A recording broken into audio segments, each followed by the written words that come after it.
2024 లేదా 25లో డిగ్రీ లేదా బీటెక్ చదివారా? సాఫ్ట్‌వేర్ జాబ్ కోసం ఎదురు చూస్తున్నారా? అయితే కోడ్ జ్ఞాన్ 100 డేస్ కోర్సులో చేరండి, జాబ్ సాధించండి.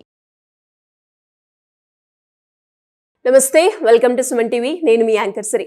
ప్రస్తుతం మనతో పాటు ఉన్నారు హైకోర్టు అడ్వకేట్ అలగిరి రవీంద్రనాథ్ గారు. ప్రాపర్టీ రిలేటెడ్గా ఎన్నో రకాల వీడియోలు చేసినప్పటికీ కూడా వారసత్వంగా వచ్చిన ఆస్తి ఏదైతే ఉందో, నేను వారసుడు అయినప్పటికీ కూడా ఆ ఆస్తిలో నాకు వాటా ఉండదు అని చెప్తూ ఉన్నారు. మరి ఏ సందర్భాల్లో వారసుడు అయినప్పటికీ కూడా ఆస్తిలో వాటా అనేది ఉండదు? దీని గురించి మనకి ఒక క్లారిటీ ఇవ్వడానికి అలగిరి రవీంద్రనాథ్ గారు ఉన్నారు. అడిగి తెలుసుకునే ప్రయత్నం చేద్దాం. నమస్కారం అలగిరి రవీంద్రనాథ్ గారు. నమస్తే అండి శ్రీ గారు. తాతల దగ్గర నుంచి వచ్చే వారసత్వ ఆస్తి ఏదైతే ఉందో, నేను వారసుడు అయినప్పటికీ కూడా నాకు ఆస్తిలో వాటా లేదు అని చెప్తూ ఉన్నారు. ఇంతకీ ఏ సందర్భాల్లో వారసుడు అయినప్పటికీ కూడా ఆస్తిలో వాటా అనేది ఉండదు సార్? దీని గురించి చట్టం ఏం చెప్తుంది? దీన్ని లీగల్ పరంగా ఎవరైనా కూడా ముందుకు వెళ్ళాలి అంటే ఎలా ఉంటుంది? హిందూ వారసత్వపు హక్కు చట్టం 1956 ప్రకారం కొన్ని ప్రత్యేక పరిస్థితుల్లో కూడా ఆ కుటుంబ ఆస్తిపైన వారసునికి ప్రత్యేకంగా ఆ వారసత్వపు హక్కులన్నవి ఉండవు.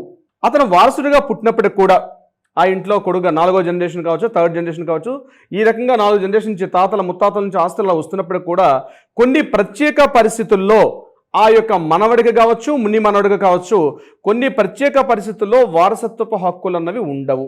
ఇది ప్రతి ఒక్కరూ తెలుసుకోవాలి. చాలామంది ఏమనంటే పుట్టుకతోటి మేము ఆ ఇంట్లో పుట్టాం కాబట్టి మాకు ఆస్తి హక్కు వస్తుంది అని. కానీ కొన్ని ప్రత్యేక పరిస్థితుల్లో కుటుంబ వారసుడిగా ఆ ఇంటి యొక్క ప్రాపర్టీ పైన అతనికి ఎటువంటి హక్కులు కూడా ఉండవు. అవి ఒక 7 పాయింట్స్గా మనం చెప్పుకోవచ్చు. అంటే ఏ సందర్భాల్లో ఉండవు అని?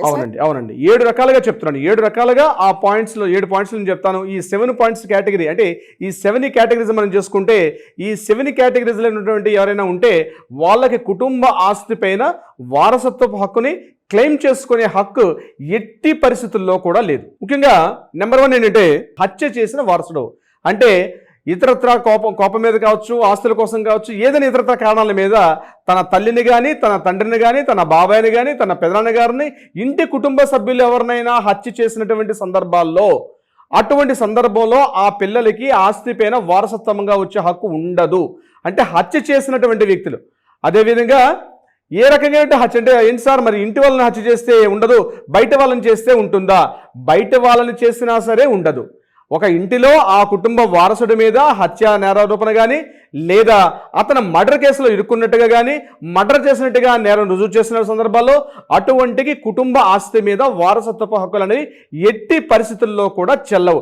ఇది నెంబర్ 1. ఇది హిందూ వారసత్వపు హక్కు చట్టం సెక్షన్ 26 ప్రకారం క్లియర్గా మెన్షన్ చేయబడి ఉంది. ఇందులో ఫస్ట్ పాయింట్, నేరస్తుడు అనుకున్నవాడు లేదా హత్య చేసినటువంటి వ్యక్తికి ఎట్టి పరిస్థితుల్లో కూడా కుటుంబం యొక్క వారసత్వపు హక్కులు అనేవి వర్తించవు. నెంబర్ 2, మతం మారినటువంటి వ్యక్తి.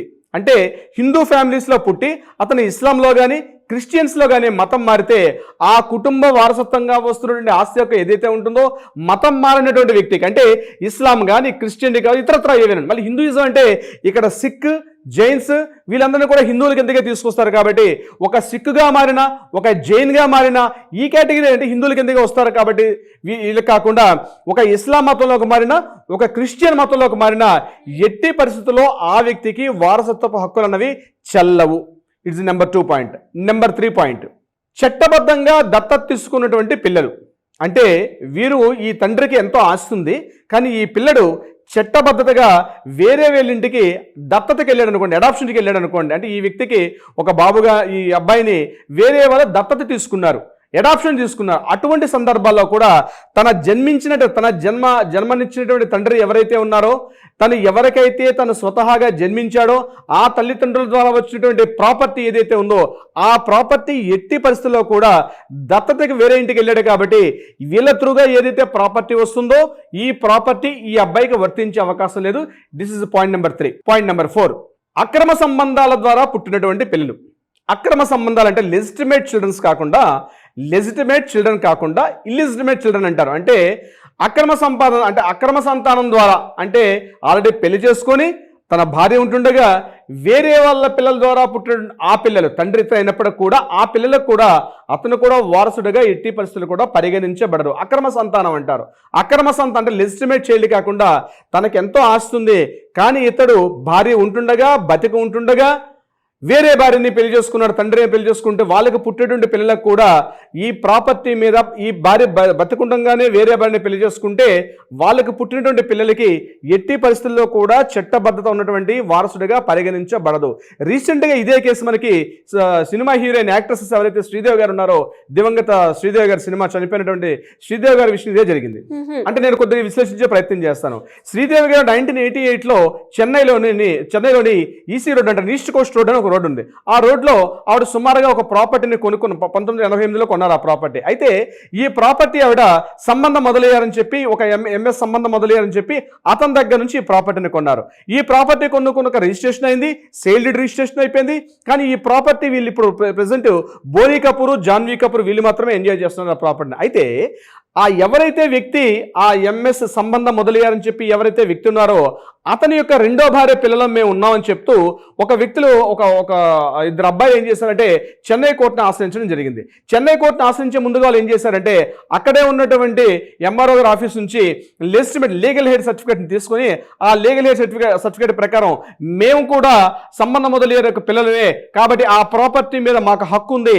శ్రీదేవి గారికి ఏదైతే మా నాన్నగారు అమ్మిన ప్రాపర్టీ చెల్లదు, ఆ ప్రాపర్టీ మాది అని చెప్పి చెన్నై కోర్టులో ఫైల్ చేసినప్పుడు బోనీ కపూర్ గారు ఇమీడియట్గా దాన్ని ఏం చేశారంటే వాళ్ళకి ఎటువంటి వారసత్వ హక్కులు ఉండవని చెప్పి కోర్టుకి ఛాలెంజ్ జరిగింది. అంటే ఎలాగా ఆయన 1975లోనే పెళ్లి చేసుకున్నారు, ఒక వ్యక్తిని పెళ్లి చేసుకున్నారు.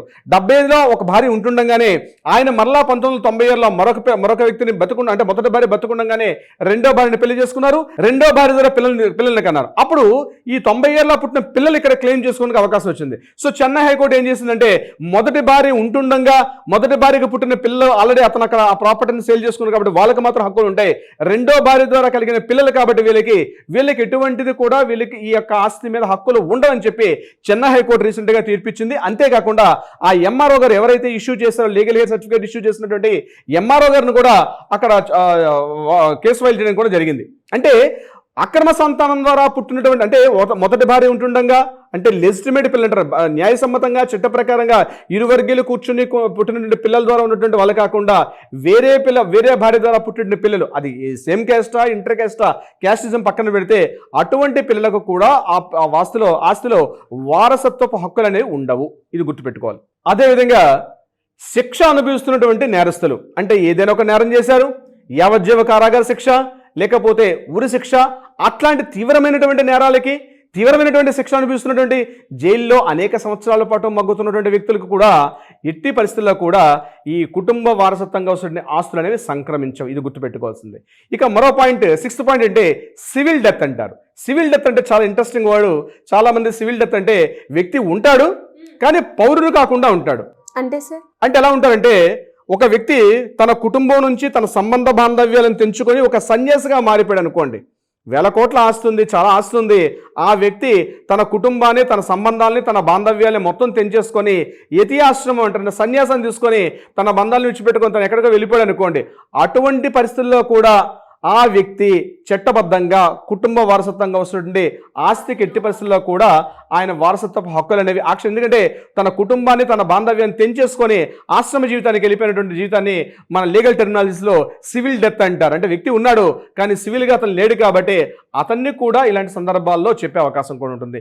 ఇదే సివిల్ డెత్లో మరొక పాయింట్ కూడా ఉంటుంది. 7th పాయింట్ ఏంటంటే అతను 7 సంవత్సరాలకు పైబడి కనబడకుండా పోయాడు. ఆయన వారసుడే, మనవడే, ముని మనవడే, కానీ ఆ ఇంటికి సంబంధ బాంధవ్యాలు లేకుండా 7 సంవత్సరాల పాటు కంటిన్యూస్గా వితౌట్ ఎనీ బ్రేక్ కంటిన్యూస్గా మొబైల్ కాంటాక్ట్లో లేడు, మనిషి ఎక్కడున్నాడో తెలియదు, ఉన్నాడో లేడో తెలియదు, పోయాడో తెలియదు, బ్రతికి ఉన్నాడో తెలియదు. ఇలాంటి పరిస్థితుల్లో తన కుటుంబానికి, తన ఫ్యామిలీకి దూరంగా 7 సంవత్సరాల పాటు కనబడకుండా వెళ్ళిపోతా కూడా అటువంటి పరిస్థితుల్లో కూడా కుటుంబ వ్యాప్తంగా, కుటుంబ పరంగా వస్తున్నటువంటి తనకి ఏదైతే ఆస్తి ఉందో ఆ ఆస్తిలో ఇతనికి వారసత్వపు హక్కులు ఉండవు.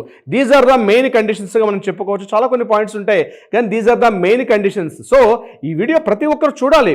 మా తాత సంపాదించుకున్నాడు, ఎందుకంటే ఈ మనం ప్రాపర్టీస్ విషయంలో తిరిగారు.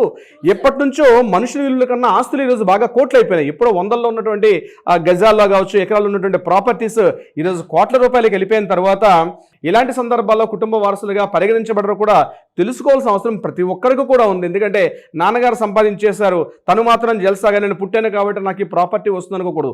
ఇప్పుడు నేను చెప్పినటువంటి ఈ 7 కేటగిరీస్లో ఏ ఒక్క కేటగిరీలు ఉన్నా ఎట్టి పరిస్థితుల్లో కూడా కుటుంబ ఆస్తిని క్లెయిమ్ చేసుకునే హక్కు వీరికి ఉండదు సిరి గారు. Great information sir.